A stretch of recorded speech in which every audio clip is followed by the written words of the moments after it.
ಸ್ನೇಹಿತರೆ, ಇಂದಿನ ವಿಡಿಯೋದಲ್ಲಿ ನಾನು ನಿಮ್ಗೆ ಕರ್ಕೊಂಡು ಹೋಗ್ತಾ ಇದ್ದೀನಿ ಕದಂಬರ ನಾಡು ಐತಿಹಾಸಿಕ ಮಹತ್ವದ ಬನವಾಸಿಗೆ. ಇದು ಉತ್ತರ ಕನ್ನಡ ಜಿಲ್ಲೆಯ ಶಿರ್ಸಿ ತಾಲೂಕಿನಲ್ಲಿರುವ ಈ ಬನವಾಸಿಯು ಕರ್ನಾಟಕದ ಅತ್ಯಂತ ಪುರಾತನ ನಗರಗಳಲ್ಲಿ ಒಂದಾಗಿದ್ದು, ಕದಂಬ ಸಾಮ್ರಾಜ್ಯದ ರಾಜಧಾನಿಯಾಗಿ ಇತಿಹಾಸದಲ್ಲೇ ತನ್ನದೇ ಆದ ಸ್ಥಾನವನ್ನ ಪಡ್ಕೊಂಡಿದೆ.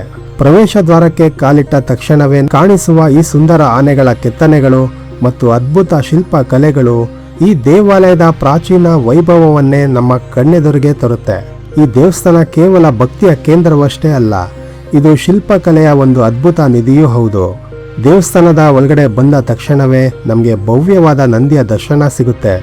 ನಂದಿಯ ಮುಂದೆ ನಿಂತು ನೋಡಿದಾಗ ಅದರ ಶಿಲ್ಪಕಲೆ ಎಷ್ಟು ಸುಂದರವಾಗಿದೆ ಎಂಬುದು ಗೊತ್ತಾಗುತ್ತದೆ.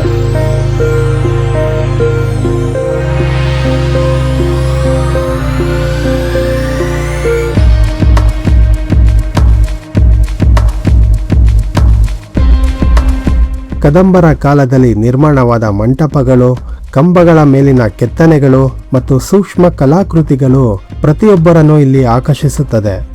ಇಲ್ಲಿರುವ ಪ್ರತಿಯೊಂದು ಶಿಲ್ಪವೂ ಒಂದೊಂದು ಕಥೆಯನ್ನು ಹೇಳುವಂತಿದೆ. ನಾವು ಇಲ್ಲಿ ಮಧುಕೇಶ್ವರ ಸ್ವಾಮಿಯ ದರ್ಶನ ಪಡೆದಿದ್ದು ತುಂಬಾ ಸಂತೋಷವಾಗಿತ್ತು. ಸ್ಥಳೀಯ ಪುರಾಣಗಳ ಪ್ರಕಾರ ಮಧು ಮತ್ತು ಕೈಂಟಬ ಎಂಬ ರಾಕ್ಷಸರ ಸಂಹಾರದ ನಂತರ ಶ್ರೀ ಮಹಾವಿಷ್ಣುವು ಈ ಶಿವಲಿಂಗವನ್ನು ಇಲ್ಲಿ ಪ್ರತಿಷ್ಠಾಪಿಸಿದರು.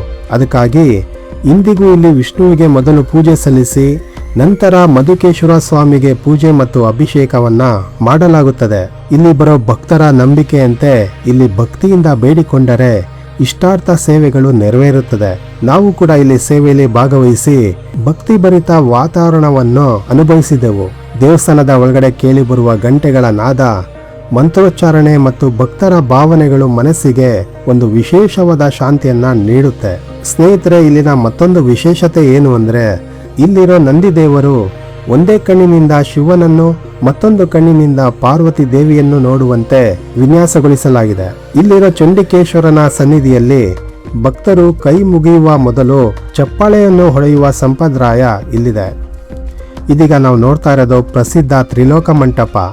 ಈ ಮಂಟಪದ ಕೆಳಭಾಗವನ್ನ ಪಾತಾಳ ಲೋಕ, ಮಧ್ಯಭಾಗವನ್ನ ಭೂಲೋಕ ಮತ್ತು ಮೇಲ್ಭಾಗವನ್ನು ಸ್ವರ್ಗಲೋಕದ ಪ್ರತೀಕವಾಗಿ ನಿರ್ಮಿಸಲಾಗಿದೆ. ಕಂಬಗಳ ಮೇಲೆ ಇಂದ್ರ ಮತ್ತು ಅಗ್ನಿ, ವಾಯು ಸೇರಿದಂತೆ ಅನೇಕ ದೇವತೆಗಳ ಸುಂದರ ಕೆತ್ತನೆಗಳನ್ನ ಇಲ್ಲಿ ಕಾಣಬಹುದು. ನಿಜಕ್ಕೂ ಈ ಮಂಟಪದ ಶಿಲ್ಪಕಲೆ ತುಂಬಾ ಅದ್ಭುತವಾಗಿದೆ. ನರಕಮರದ ಮೊದಲ ಭಾರತದ ಅಲ್ಲಮ್ಮ ಈ 4 ಕಂಬದಲ್ಲಿ ಒಂದು ಕೈ ಮಾಡಿದ್ರೆ 2 ಕಾಣುತ್ತೆ, 2 ಕೈ ಮಾಡಿದ್ರೆ 4 ಕಾಣುತ್ತೆ, ಡಬಲ್. ಎಲ್ಲ ರಿಲೇಟ್ಗಳು ಇಲ್ಲಿ ನೋಡಿ.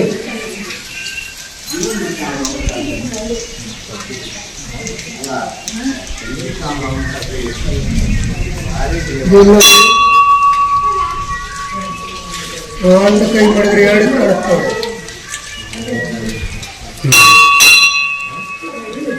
2 ಕೈ ಮಾಡಿದ್ರೆ 4 ಕಾಣುತ್ತೆ, 2, 4 ಡಬಲ್ ಡಬಲ್.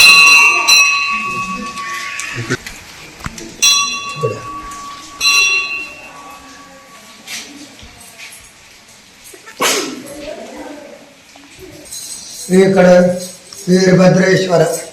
ನಮ್ಮಲ್ಲಿ ಪ್ರತಿಯೊಂದು ದೇವರು ಎಲ್ಲರಿದ್ದಾರೆ. ಹತ್ತು ನಮ್ಮ ದೇವಸ್ಥಾನದಲ್ಲಿದ್ದಾರೆ. ಕಲ್ಲಿನ ಮಂಟಪ, ಲಕ್ಷ್ಮೀ ನರಸಿಂಹ, ಅರ್ಧ ಗಣಪತಿ, 8 ಹಸರ ಪಾಲಕರು.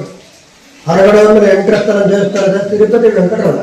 ನಿಮ್ಗೆಲ್ಲರಿಗೂ ಅನ್ನದಾನ ಪ್ರಸಾದ ಊಟ ಇದೆ.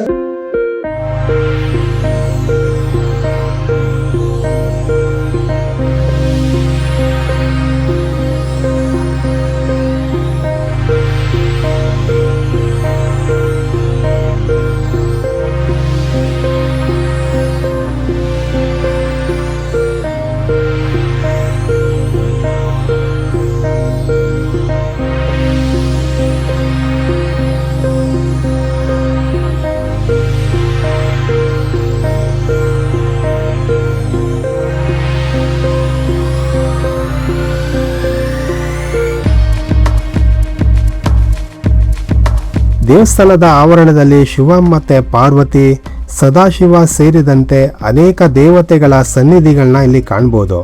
ಗರ್ಭಗುಡಿಗೆ ಹೋಗುವ ಮಾರ್ಗದಲ್ಲಿ ಸಭಾ ಮಂಟಪಗಳು ಮತ್ತೆ ಶಿಲ್ಪಕಲೆಗಳ ದೇವಾಲಯದ ಭವ್ಯತೆಯನ್ನು ಕಾಣಬಹುದು. ಇದೀಗ ನಾವು ದೇವಸ್ಥಾನದ ಹೊರಭಾಗದಲ್ಲಿರುವ ಪ್ರಸಿದ್ಧ ಏಕಶಿಲಾ ಕಲ್ಲಿನ ಮಂಚದ ಬಳಿ ಇದ್ದೇವೆ. ಇಲ್ಲಿ ಕಲ್ಲಿನಿಂದ ನಿರ್ಮಿಸಲಾದ ಈ ಮಂಚ ಬನವಾಸಿಯ ಆಕರ್ಷಣೆಗಳಲ್ಲಿ ಒಂದು. ಹಿಂದೆ ಶಿವಪಾರ್ವತಿ ಕಲ್ಯಾಣೋತ್ಸವಕ್ಕೆ ಸೇರಿದಂತೆ ಹಲವು ಧಾರ್ಮಿಕ ಕಾರ್ಯಕ್ರಮಗಳನ್ನ ಇಲ್ಲಿ ನಡೆಸಲಾಗ್ತಿದೆ. ಸ್ನೇಹಿತರೆ, ಇಲ್ಲಿಗೆ ಬಂದ್ರೆ ಈ ಶಿಲ್ಪಕಲೆಯ ಅದ್ಭುತವನ್ನ ತಪ್ಪದೇ ನೋಡಲೇಬೇಕು. ಇಲ್ಲಿ ಯಮಧರ್ಮರಾಜರ ಅಪರೂಪದ ಶಿಲ್ಪ ಹಾಗೂ ಅನೇಕ ದೇವತೆಗಳ ಸುಂದರ ಕೆತ್ತನೆಗಳು ಕೂಡ ಕಾಣಬಹುದು.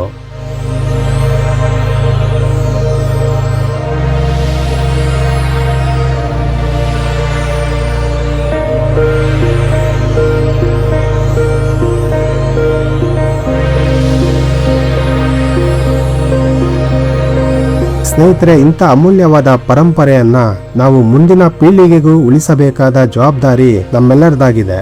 ಇದೀಗ ನಾವು ಬಂದಿರೋದು ಲಕ್ಷ್ಮೀ ನರಸಿಂಹ ದೇವಾಲಯಕ್ಕೆ. ಇದು ಏಕಶಿಲೆಯಲ್ಲಿ ಕೆತ್ತಲಾದ ಒಂದು ಸುಂದರ ಮೂರ್ತಿ ಭಕ್ತರನ್ನ ಆಕರ್ಷಿಸುತ್ತದೆ.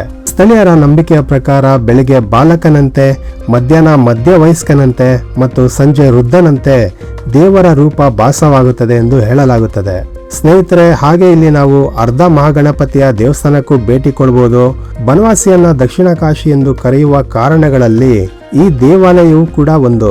ಕಾಶಿ ಕ್ಷೇತ್ರದ ದರ್ಶನದಿಂದ ದೊರೆಯುವಷ್ಟೇ ಪುಣ್ಯ ನಾವು ಇಲ್ಲಿ ದರ್ಶನ ಮಾಡಿದ್ರೆ ಅಷ್ಟೇ ಪುಣ್ಯ ಇಲ್ಲಿ ಸಿಗುತ್ತೆ ಅಂತ ಭಕ್ತರ ನಂಬಿಕೆ ಇದೆ.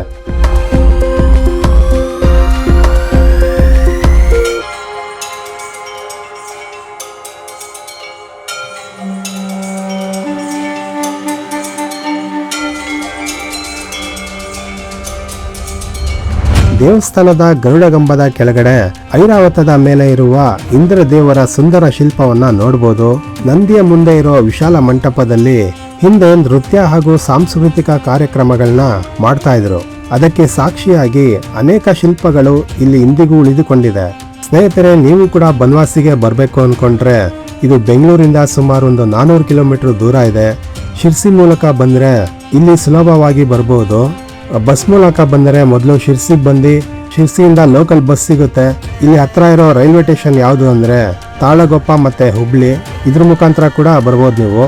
ಸ್ನೇಹಿತರೆ, ನೀವು ಬನವಾಸಿಗೆ ಬಂದರೆ ಮಧುಕೇಶ್ವರ ದೇವಾಲಯ ಮತ್ತು ಅರ್ಧ ಮಹಾಗಣಪತಿ ದೇವಾಲಯ, ಲಕ್ಷ್ಮೀ ನರಸಿಂಹ ದೇವಾಲಯ ಮತ್ತು ತ್ರಿಲೋಕ ಮಂಟಪ, ಏಕಶಿಲಾ ಕಲ್ಲಿನ ಮಂಚ ಹಾಗೂ ವರದಾ ನದಿಯ ತೀರವನ್ನು ತಪ್ಪದೇ ಭೇಟಿ ಕೊಡಿ.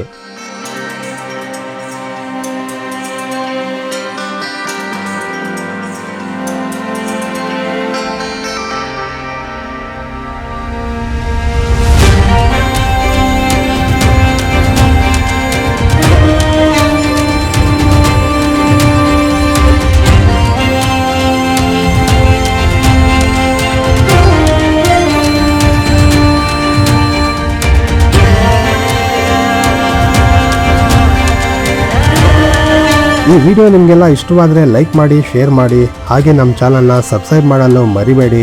ಮುಂದಿನ ಮತ್ತೊಂದು ಅದ್ಭುತ ಸ್ಥಳದೊಂದಿಗೆ ಮತ್ತೆ ಭೇಟಿಯಾಗೋಣ. ಧನ್ಯವಾದಗಳು.